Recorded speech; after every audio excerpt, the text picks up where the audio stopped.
నిబద్ధత కలిగిన నాయకుడిగా నేను అభిమానించే పెద్దలు జీవన్ రెడ్డి గారు, మేడం గారు, శ్రీరాములు గారు, మురళీ గారు, బాలయ్య గారు, ప్రియమైన చేనేత పెద్దలందరికీ, ఆ రంగం కోసం పాటుపడేటటువంటి మిత్రులందరికీ, ఈనాడు IIHT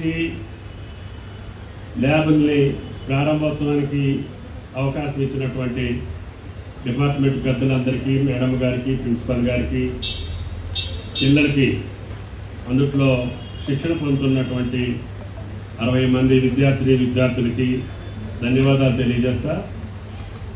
మీకు తెలుసు, ఈ IIHT గతంలో వెంకటగిరిలో ఉండేది, ఆంధ్ర ప్రాంతంలో.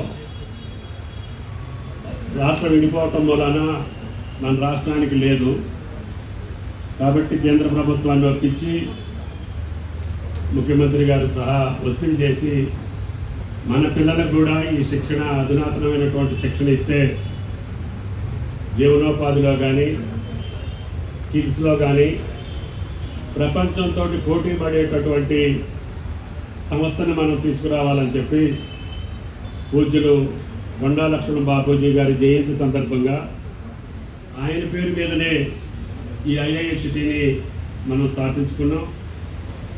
దానికి మేడం గారు ప్రత్యేక శ్రద్ధతోటి దేశంలో ఉన్నటువంటి 11 ఇన్స్టిట్యూషన్స్లో మనదే నెంబర్ 1గా వచ్చేటట్టుగా ప్రయత్నం చేస్తున్నారు.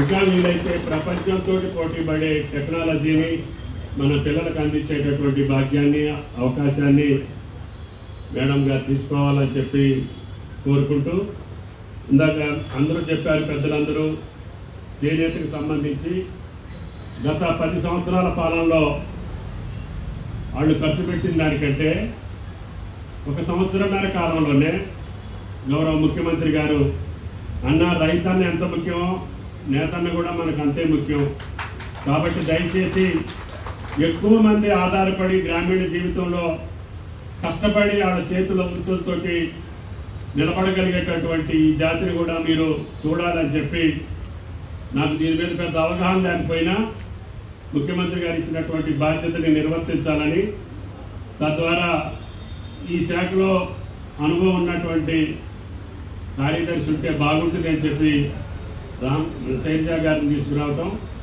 ఆమె గారు మొదలుపెట్టి అర్థంతరంగా ఆగిపోయినటువంటి పథకాలన్నింటినీ కేవలం వాడి యొక్క రాజకీయ అవసరాల కోసం కొన్ని పథకాలు పెట్టి వాటిని కొనసాగించకుండా వదిలేసినటువంటి పథకాలన్నింటినీ కూడా మనం ప్రారంభించాల్సి వచ్చింది. అందుట్లో చాలా రకంగా సుమారు 1000 కోట్లు ఎప్పుడూ లేదు. బాలయ్య గారికి తెలుసు, గత 10 సంవత్సరాల్లో కూడా 1000 కోట్లు ఖర్చు పెట్టకపోతే మనం ఒకే సంవత్సరంన్నర కాలంలో 1000 కోట్లు చేనేత రంగానికి ఇచ్చాం. గతంలో ఉన్నటువంటి టెస్కో ద్వారా సుమారు 600 కోట్లు మీకు ఆర్డర్స్ ఇప్పించాం. అదేవిధంగా ఇందిరా మహిళా శక్తి చీరలో నిన్ననే ఇందిరాగాంధీ గారి జయంతి సందర్భంగా రాష్ట్రంలో ఉన్నటువంటి 1 కోటి మంది మహిళలకి 1 కోటి చీరలు ఇవ్వాలని, నాణ్యతతో కలిగినటువంటి చీరలు, మన పుట్టింటికి వెళ్తే మన తల్లి తండ్రి ఏ రకంగా మనకి సారా చీర పెట్టి పంపిస్తారో ముఖ్యమంత్రి గారు కూడా ప్రభుత్వ పరంగా 1 కోటి మంది మహిళలకి 1 కోటి చీరలు మనం సారా కింద ఇవ్వాలి అని చెప్పి ఆదేశించారు. నిన్ననే 19వ తారీఖున ప్రారంభించుకున్నాం. రాష్ట్ర వ్యాప్తంగా ఉన్నటువంటి మహిళలందరికీ కూడా 1 కోటి మందికి 1 కోటి చీరల పంపిణీ జరుగుతుంది అని చెప్పి మీకు ఈ సందర్భంగా మనం చేస్తున్నాం. అదేవిధంగా 50 కోట్లతో వేములవాడలో టెస్కోను నోడల్ ఏజెన్సీగా యార్న్ డిపో కావాలని ఎప్పటి నుంచో మీరు చేనేత కార్మికులు అడుగుతూ ఉంటే ముఖ్యమంత్రి గారితో ప్రారంభం చేశాం. దానివల్ల కార్మికులకి చాలా ఉపయోగం జరిగింది. అదేవిధంగా ఇప్పటికే 2368 మెట్రిక్ టన్నుల నూలును 99 మర్మాంకాల మ్యాక్స్ సంఘాలకు క్రెడిట్ పద్ధతిలో మనం సరఫరా చేశాం. 168 కోట్లతో తెలంగాణ చేనేత అభయస్థాన్ని మనం నేతన్న భరోసా, నేతన్న పొదుపు, నేతన్న భద్రత పథకాల కింద ఖర్చు చేస్తున్నాం. అదేవిధంగా నేతన్న పొదుపు కింద ఇప్పటికే 304 కోట్లు రిలీజ్ చేశాం. మరమగ్గాల కార్మికులకి నేతన్న పొదుపు కింద 68 కోట్లు రిలీజ్ చేశాం. మరమగ్గాల కార్మికులకి 10% నూలు సబ్సిడీ ద్వారా ఇప్పటికీ 2018 నుండి 22 వరకు ఉన్న అన్ని బకాయిలు కూడా 40 కోట్లు మన ప్రభుత్వం చెల్లించింది. నేతన్న బీమా కింద 540 కుటుంబాలకు 27 కోట్లు అక్కడ బీమా రుసుమును కూడా మనం సొమ్మును చెల్లించాం. నేతన్న భరోసా కింద కూడా 12 కోట్లు చెల్లించాం. టెస్కోలో ఉన్న బకాయిలన్నీ కూడా 630 కోట్లు విడుదల చేయడం జరిగింది. అదేవిధంగా మొన్న బాపూజీ గారి జయంతి సందర్భంగా ముఖ్యమంత్రి గారిని పెద్దలందరూ అడిగారు, అయ్యా రైతన్నకి రుణమాఫీ చేశారు కదా, మా నేతన్నకి కూడా చేయాలి కదా, ఇన్ని పథకాలు చేస్తున్నారు, మా రుణమాఫీ కూడా చేయమని చెప్తే ఆ రోజు మీరు 30 కోట్లు ఉందని చెప్పారు. మేడం గారు 33 కోట్లకి మొదటిసారిగా ఎస్ఐ చేసి పంపించారు. ఇంకా ఏదైనా ఉంటే కూడా ప్రభుత్వ పరంగా దాన్ని కూడా మిగిలినటువంటి వాళ్ళని కూడా పంపించండి. తప్పకుండా ముఖ్యమంత్రి గారికి చెప్పి దాన్ని కూడా సానుకూలంగా వాళ్ళకి అందిస్తామని చెప్పి కూడా మీకు ఈ సందర్భంగా మనం చేస్తున్నాం. కాబట్టి దయచేసి ఈ యొక్క రంగాన్ని ఎంత గొప్పగా మనం చూసుకుంటే భారతీయ సంస్కృతి సంప్రదాయాలకి చిహ్నంగా పురాతనమైనటువంటి ఈ వృత్తి కళాకారుల్ని కాపాడుకోవాల్సిన బాధ్యత ప్రభుత్వానికి ఉంటుంది. కాబట్టి మీకు గతంలో పని లేక ఆత్మహత్యలు చేసుకుంటున్నారని కథలు వచ్చేది. ఇప్పుడు పని ఎక్కువైందని చెప్పి మీరు ఇబ్బంది పడద్దు.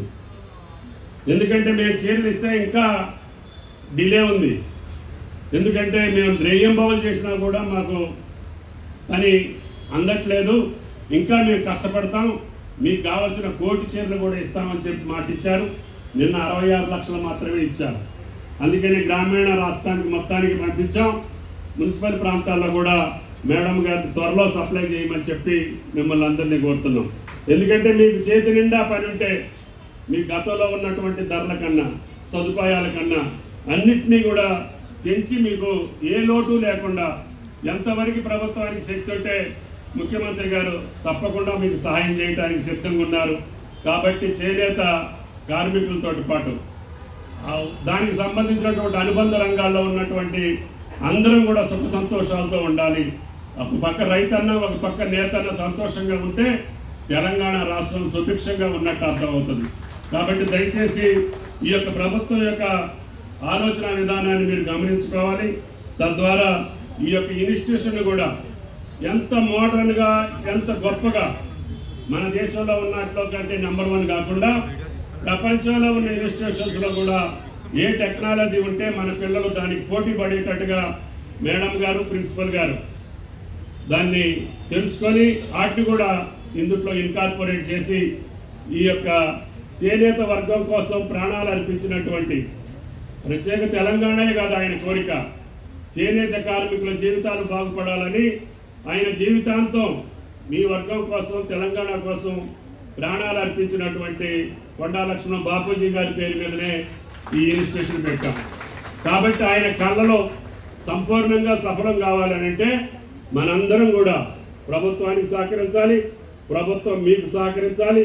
తద్వారా మన బిడ్డలందరూ కూడా ప్రపంచంలో అత్యంత నైపుణ్యం కలిగినటువంటి విద్యార్థులు తయారయ్యి మన ఇన్స్టిట్యూషన్లో నుంచి కావాలని వాళ్ళని తీసుకునేటట్టుగా ప్రైవేట్ రంగంలో కానీ ప్రభుత్వ రంగంలో మన యొక్క ఐఐహెచ్టి విద్యార్థులకి భవిష్యత్తు ఉండేటట్టుగా చేయాలని చెప్పి ఇన్స్టిట్యూషన్ అధికారుల్ని ప్రిన్సిపల్ గారిని లెక్చరర్స్ని టీచర్స్ని ఇంకా దానికి ఏ సహాయ సహకారాలు కావాలో ప్రభుత్వం దగ్గర నుంచి తీసుకొని సంపూర్ణంగా చేయాలని చెప్పి ప్రార్థిస్తూ ఈ అవకాశం ఇచ్చినటువంటి మీ అందరికీ ధన్యవాదాలు.